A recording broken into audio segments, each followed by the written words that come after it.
दोस्तों हमने बनाया एक एंग्री रोबोट, जैसा कि आप देख सकते हो। अगर हम इसके आगे फिंगर को लेके जाते हैं तो ये डायरेक्शन को चेंज कर देता है, जिससे ऐसा लगता है कि ये हमसे एंग्री हो। तो इसीलिए हमने इसका नाम रखा है एंग्री रोबोट। ओके, काफ़ी फनी लगता है, काफ़ी अच्छा लगता है इसके साथ खेलने में एक्चुअल में। लेकिन मैं जैसे इसको रोबोट बोलता हूँ, काफ़ी लोगों के कमेंट आएंगे या काफ़ी लोग सोच रहे होंगे कि ये रोबोट कैसे हुआ। तो दोस्तों रोबोट हर एक वो डिवाइस है जो सेंस कर सकती है एनवायरनमेंट को एंड उसके अकॉर्डिंग रेस्पॉन्ड कर सकती है। तो इसमें है हमारा ब्रेन भी यूज हो रहा है, माइक्रो कंट्रोलर ब्रेन भी है, इसमें सेंसर भी है एंड एक एक्चुएटर भी है। तो ये है सबसे दुनिया का आई थिंक सबसे सिंपल रोबोट, बट काफ़ी क्रिएटिव एंड काफ़ी फनी एंड काफ़ी आपको इसके साथ खेलने में भी मज़े आएंगे, क्योंकि ये काफ़ी अच्छी तरह से रिएक्ट करता है। अब इसके बारे में डिस्कस कर लेते हैं, ये वर्क कैसे कर रहा है, इसमें कंपोनेंट कौन कौन से लगाए हैं एंड प्रोग्रामिंग में क्या लॉजिक इंप्लीमेंट किया है जिसकी वजह से ये इस तरह का रिएक्शन दे पा रहा है। तो वो सारी चीज़ें हम डिस्कस करेंगे, लेकिन उससे पहले role the intro.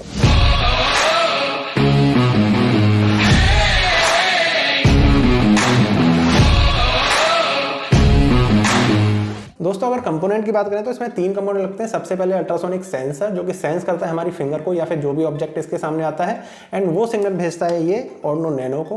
Arduino nano signal को रिसीव करता है एंड कंप्यूट करता है किस एंगल पे वो सिग्नल रिसीव हुआ है एंड उसके अकॉर्डिंग ये हमारे थर्ड कंपोनेंट सर्वो मोटर को मूव करता है। तो ये 3 कंपोनेंट से मिलकर हमारा रोबोट बनकर तैयार हो जाता है। तो दोस्तों अब हम कनेक्शन की बात कर लेते हैं। तो सबसे पहले सर्वो मोटर के साथ हमारे पास 3 वायर कनेक्ट हुए आते हैं। तो ये VCC है, ये ग्राउंड है इधर एंड ये है सिग्नल वायर। तो VCC ग्राउंड को हम सीधे यहाँ कनेक्ट कर देंगे, क्योंकि ये 5 वोल्ट की पिन होती है एंड इधर ये ग्राउंड की पिन होती है। तो अगर हम इसको ऐसे कनेक्ट कर देते हैं तो हमारा ये हो गया 5 वोल्ट एंड इधर हो गया ग्राउंड। साथ में इसके सिग्नल वायर को हम कनेक्ट कर देंगे पिन नंबर 9 पे। तो ये है हमारा पिन नंबर 9 आर्डिनो नैनो का। तो यहाँ हमने इसको कनेक्ट कर दिया। अल्ट्रासोनिक सेंसर की बात करें तो इसमें 4 पिन होती हैं, ग्राउंड, इको, ट्रिगर, VCC। तो ग्राउंड को कनेक्ट कर देंगे हम पिन नंबर, यहाँ पे ग्राउंड की पिन है उससे कनेक्ट कर देंगे। VCC को 5 वोल्ट से कनेक्ट कर देंगे यहाँ पे। ट्रिगर को कनेक्ट कर देंगे हम पिन नंबर 11 पे। इको को कनेक्ट कर देंगे पिन नंबर 12 पे। ओके, तो ऐसे करके कनेक्शन करना है। तो चलिए कनेक्शन करते हैं अब इसके।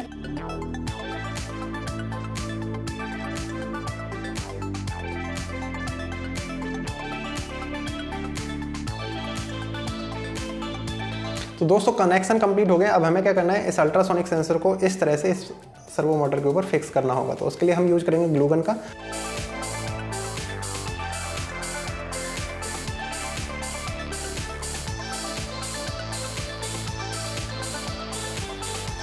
दोस्तों अब हमारा रोबोट तैयार है प्रोग्रामिंग के लिए। तो चलिए चलते हैं लैपटॉप की स्क्रीन पर और डिस्कस करते हैं प्रोग्रामिंग के बारे में। तो दोस्तों जैसा कि आप देख सकते हो, ये है आर्डिनो आईडी जिसमें हमने अपना सोर्स कोड बनाया हुआ है। सबसे पहले ये सेटअप फंक्शन है जो कि इनिशियलाइजेशन के लिए यूज होता है। तो इसमें सबसे पहले हमने अपने सर्वो को अटैच किया हुआ है पिन नंबर 9 पे, जैसा कि हमने आपको पहले भी बताया था। एंड उसके बाद ये डिबग के लिए हमने सीरियल पोर्ट का यूज किया हुआ है। आप इसको इग्नोर भी कर सकते हो, कमेंट आउट भी कर सकते हो।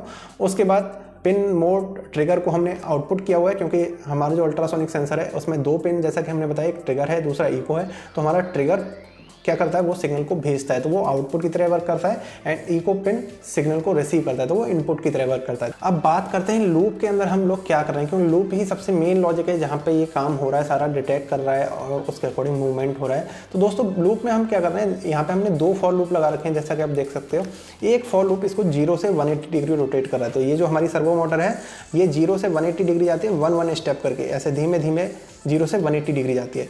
दूसरा लूप क्या कर रहा है, इसको 180 डिग्री से 0 पे लेके आ रहा है, जैसा कि आप देख सकते हो 180 डिग्री टू 0 लेके आ रहा है, माइनस करते जा रहे हैं एक करके।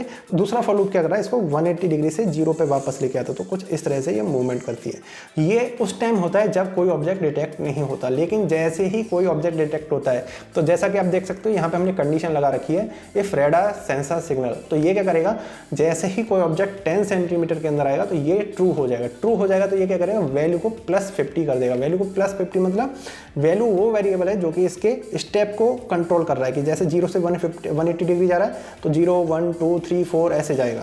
लेकिन अगर हम इसको +50 कर देंगे तो ये क्या होगा, मान लो ये है 10 पे, 0 1 2 3 4 10 पे पहुंचा, 10 पे इसने सिग्नल को रिसीव किया, मतलब कोई ऑब्जेक्ट या कोई फिंगर इसके सामने आया, तो ये क्या करेगा, 10 + 50 मतलब सीधे 60 डिग्री पर रोटेट हो जाएगा। सेम वर्क क्या होगा, जब वापस आ रहा है और उस टाइम पे अगर डिटेक्ट होता है तो ये माइनस कर रहे हैं। उस केस में हम क्या कर रहे हैं, यहाँ पे अगर सिग्नल रिसीव होता है तो हम माइनस कर रहे हैं। तो उस केस में क्या होगा, अगर हमने जैसे ही फिंगर इसके सामने रखा और इसने डिटेक्ट किया वो 10 सेंटीमीटर के अंदर है, ये कौन डिटेक्ट करेगा, अल्ट्रासोनिक सेंसर डिटेक्ट करेगा। वो सिग्नल भेजेगा आर्डिनो नैनो को एंड उसके अकॉर्डिंग वो सर्वो मोटर को मूव करेगा। तो सर्वो मोटर को -50 डिग्री मूव कर देगा। मान लो हमारा अभी सर्वो मोटर 120 पे है एंड वो डिटेक्ट किया कि यहाँ पे कोई ऑब्जेक्ट डिटेक्ट हुआ है, तो वो क्या करेगा 120 माइनस 50 मतलब वो हो जाएगा 70 डिग्री, तो सीधे वो 70 डिग्री पे रोटेट कर देगा। तो इसलिए होता क्या है, जैसे ही हम इसके आगे फिंगर लाते हैं तो ये मूव हो जाता है इस तरह से, जब हम फिंगर लाते हैं इधर की तरफ तो ये मूव हो जाता है इस तरह से। तो ये है इसकी कंप्लीट वर्किंग। काफ़ी ईजी है, काफ़ी छोटा सा इसका प्रोग्राम है, जैसा कि आप देख भी सकते हो। ये प्रोग्राम आपको हम डिस्क्रिप्शन में पूरा इसको अटैच कर देंगे, वहाँ से आप इसको यूज कर सकते हो, कॉपी पेस्ट कर सकते हो एंड अपना खुद का ये एंग्री रोबोट बना सकते हो। तो चलिए अब ये जो सोर्स कोड हमने बनाया है इसको हम अपलोड करते हैं अपने आर्डिनो नैनो पे। तो उसके लिए हम यूज करेंगे USB माइक्रो केबल। तो इसको कनेक्ट कर देंगे अपने लैपटॉप पे कुछ इस तरह से एंड अब हम जाएंगे टूल पे। टूल के अंदर जाके यहाँ पे सेलेक्ट कर लेंगे कि हमारा जो बोर्ड कनेक्ट है वो आर्डिनो नैनो सेलेक्ट हो रखा है कि नहीं। तो आप यहाँ पे देख सकते हो आर्डिनो नैनो हमने सेलेक्ट किया हुआ है। उसके बाद पोर्ट भी हम चेक कर लेंगे, ये COM7 पे कनेक्ट है। जो भी हमारा कॉम पोर्ट अवेलेबल होता है आर्डिनो नैनो को कनेक्ट करने के बाद उस पर हमें कनेक्ट करना होता है। तो COM7 पे हमने कनेक्ट कर दिया, उसके बाद सिंपल इसको अपलोड कर देंगे। तो दोस्तों प्रोग्राम अपलोड हो गया है। आप देख सकते हो आप ये मूवमेंट कर रहा है 0 से 180 डिग्री एंड 180 डिग्री का मूवमेंट कंप्लीट होने के बाद ये वापस से 0 डिग्री पे आएगा। जब तक हम इसके आगे कोई फिंगर नहीं लेके जाते तो नॉर्मल इस तरह से स्वीप करता रहता है। अब हम इसके आगे लेके जाते हैं अपनी फिंगर और देखते हैं इसका रिएक्शन। तो काफ़ी एंग्री रोबोट है, उसी की तरह रेस्पॉन्ड करता है। तो जैसा कि हमने बताया अभी ये जैसे ही प्लस 0 से 180 डिग्री जा रहा है, अगर हम फिंगर को पास में लेके आएंगे तो प्लस 50 डिग्री से ये मूव हो जाएगा एक साथ, जैसा कि आप देख सकते हो। एंड वापस में अगर देखें तो सेम चीज़ वही आपको रेस्पॉन्ड देखने को मिलेगा। तो काफ़ी अच्छा सा प्रोजेक्ट लगता है, काफ़ी फ़नी है, काफ़ी मज़े आते हैं इसके साथ खेलने में। तो आई होप दोस्तों आपको ये वीडियो पसंद आया हो। वीडियो पसंद आया वीडियो को लाइक एंड चैनल को सब्सक्राइब करना ना भूलें। नेक्स्ट वीडियो में मिलेंगे, तब तक लिए धन्यवाद।